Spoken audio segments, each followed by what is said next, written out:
Before I actually get into the main video, I do want to say I had a video addressing the timeline up to this point. Made it all. I thought it worked out great. Stored it on a flash drive until the time to upload it. And about 2 days ago, the flash drive died. And I can't get the video back.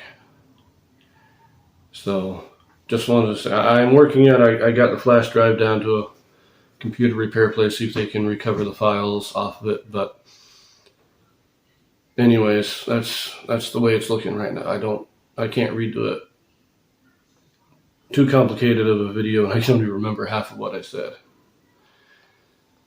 But in this video, which I would have explained in my video on the timeline, I am returning briefly to the Book of Mormon, the Book of Ether, because we have now read through the life of David. David is now dead. We've actually had the very beginning of Solomon's life. And if you will recall, the generations set out in the Book of Ether line up fairly well with the generations of the line of David.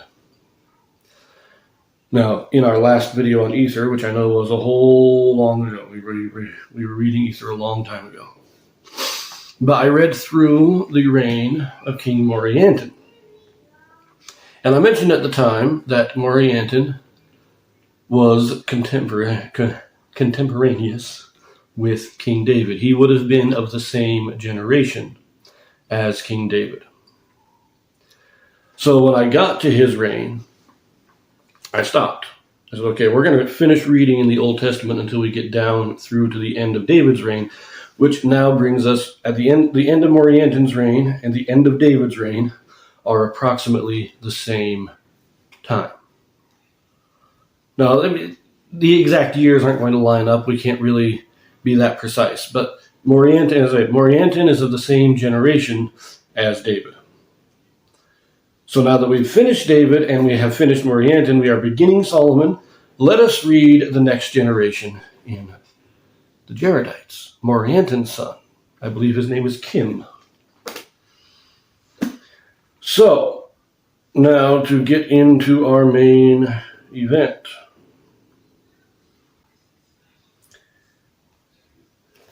I am continuing my reading. What I'm doing in this series is to read through the entire standard works of the Church of Jesus Christ of Latter-day Saints. This consists of the Bible, the Book of Mormon, the Doctrine and Covenants, and the Pearl of Great Price. I am reading in a chronological order of events, not according to publication or volume, so I will be skipping around a bit as I move along. As I mentioned, I am returning to the Book of Ether. You will recall now, let us do a very brief review. Morianton, he became king after Riplikish was a wicked and oppressive king, taxing the people exorbitantly, and if they couldn't pay, throwing them in prison and forcing them into labor camps so that he didn't have to pay for labor. This eventually led to an uprising, killing many of the royal family and driving the rest into exile. But his son, or it says being a descendant of Riplikish, Morianton, starts to gain a following because the people, just like in the French Revolution, when the people drove out the king, they didn't set up a good government. They continued to oppress the people, and so many people flocked to Morianton. He raised himself an army. He came back. He drove out the rebels who had killed Riplikish, reestablished himself as king, and he was a good king. He lifted the burdens of the people, reduced the taxes, made things good for the people, and so they welcomed him back as king. But he, in his personal life, was a wicked man. In his personal life, he was a wicked man. But in his public life, in the way he dealt with the people, he was a great king, a great leader. They rebuilt cities, did all this good stuff. Now Morianton has died. We're going to start this off in verse 13.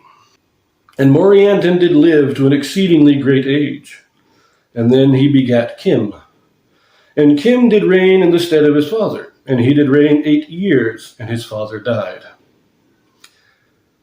And it came to pass that Kim did not reign in righteousness, wherefore he was not favored of the Lord. Let's pause a moment there. Let me look at my notes briefly. Yep. So, first of all, we have this thing.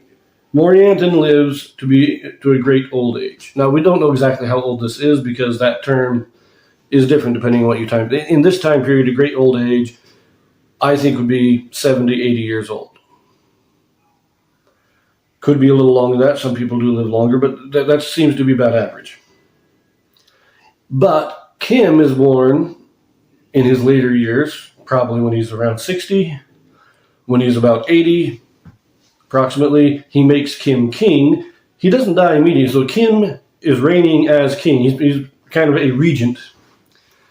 Because Morianton's still alive, and so Morianton's still technically king, but Kim is given all the authority of king, and for 8 years he reigns. During this time, we still have the influence of Morianton, and Kim probably rules with the in the same way that Morianton did, at least for these 8 years. Morianton dies, Kim turns to wickedness. Now remember, I said Morianton was a good king. He reigned in righteousness even though he lived in wickedness. When it says that he did not reign in righteousness, this is he turned the people away from the Lord. He wasn't just personally wicked. He was influencing the culture to be wicked. He was influencing the culture in unrighteousness. Verse 14. And his brother did rise up in rebellion against him, by which he did bring him into captivity. And he did remain in captivity all his days. And he begat sons and daughters in captivity. And in his old age he begat Levi, and he died.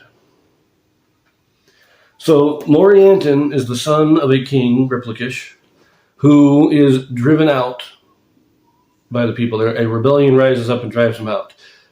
He reestablishes the kingdom. When he dies, his son returns to this wickedness and loses the kingdom to his brother. It's still staying in the royal family for now.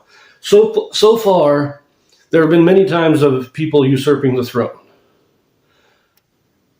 But up to this point, the only person who was not in the royal line who usurped the throne was Achish, who caused a massive civil war that almost wiped out everybody. So the royal family was reinstated.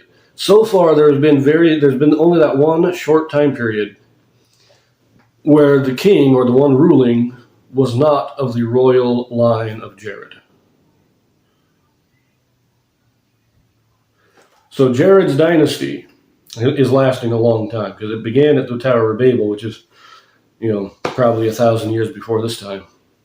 He's got a long dynasty here. And so Kim is in wickedness. It doesn't say who his brother is, but his brother takes over, and Kim lives and dies in captivity. And we don't know how long that is. There is one thing that I want to note here, is that frequently throughout all these things, Orihah, the first king, was the youngest son of Jared. And almost every time it mentions that in their old age, they bear a son, and that son becomes the next king. So it appears that among the Jaredites, rather than the eldest son becoming king, it is the youngest son becomes king, following the tradition of Orihah, the youngest son of Jared. It's an interesting little historical note. But that is the entire life of Kim. That will cover the time period of King Solomon, or the generation of King Solomon. That's contemporaneous to the reign of Solomon in Israel. So we're going to read just those 2 verses in Ether. And we will come back to it again after Solomon's dead and read what was going on among the Jaredites during the reign of the next king. I'll see you then.